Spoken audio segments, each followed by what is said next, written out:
America की सांसद इल्हाम उमर ने कहा, भारत जेनोसाइड नरसंहार के 8वां स्टेज में पहुंच चुका है।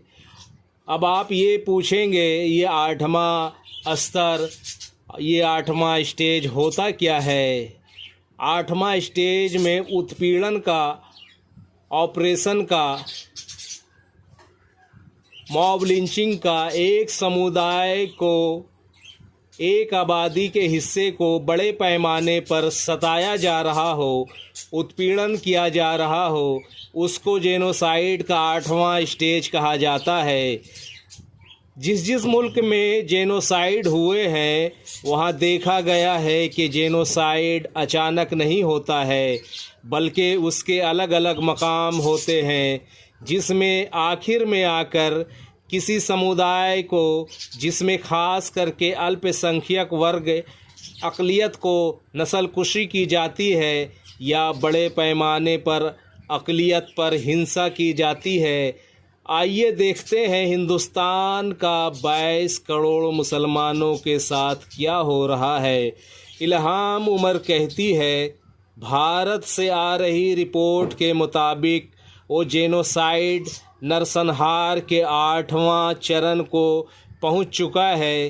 किस तरह राजस्थान की 12 मसाजिदों को महज एक दिन पहले नोटिस दिया जाता है और 4 मस्जिदों को एक दिन बाद ढा दिया जाता है, मसमार कर दिया जाता है।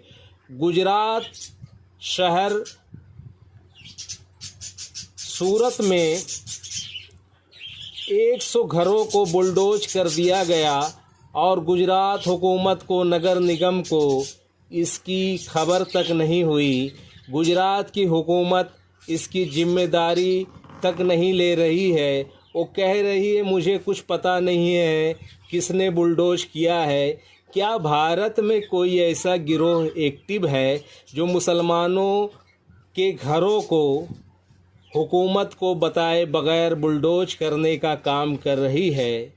भारत के मुसलमानों के इबादत गाहों को किस तरह जंगी पैमाने पर तोड़ा जा रहा है। हर दिन दर्जनों मसाजिद और मदरसों को ढा दिया जाता है। कहीं पर 200 साल पुरानी इबादत गाहों को बुलडोज किया जा रहा है, कहीं पर हज़ार साल पुरानी इबादत गाहों को बुलडोज किया जा रहा है।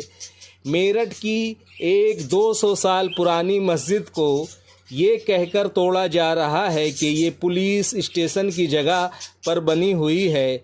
ज़रा सोचिए, भारत को आज़ाद हुए 80 साल का वक्त भी अभी नहीं गुजरा है और 200 साल पुरानी मस्जिद को पुलिस स्टेशन की जगह पर बनी बताई जा रही है। भारत में क्या तमाशा चल रहा है? ज़रा सोचिए, कोई भी बहाना, चाहे वो सड़क का चौड़ीकरण करना हो या रेलवे का विस्तार करना हो या नक्शा का बहाना हो या अनलीगल बताकर बुलडोज कर दिया जाता है। अब तो ये हर दिन की बात हो गई है। रोज़ खबर मिलती है, आज यहाँ मस्जिद को तोड़ दी गई है, आज यहाँ मदरसा तोड़ दिया गया है। ये बिल्कुल आम सी बात हो गई है। आखिर ये जुल्म और बर्बरियत का सिलसिला कब तक चलता रहेगा? ये कहाँ जाकर रुकेगा? आए दिन मॉब लिंचिंग का खबर मिलते रहता है। ये बिल्कुल आम सी बात हो चुकी है। उत्तराखंड का ललित शर्मा नाम का व्यक्ति खुलेआम ये कहता हुआ देखा जा रहा है कि मुसलमान औरतों का कोख चीर कर बच्चा निकाल कर मार दो। इस ललित शर्मा पर ना तो उत्तराखंड की पुलिस कोई कार्रवाई कर रही है, ना ही मरकज़ी हुकूमत कोई कार्रवाई कर रही है।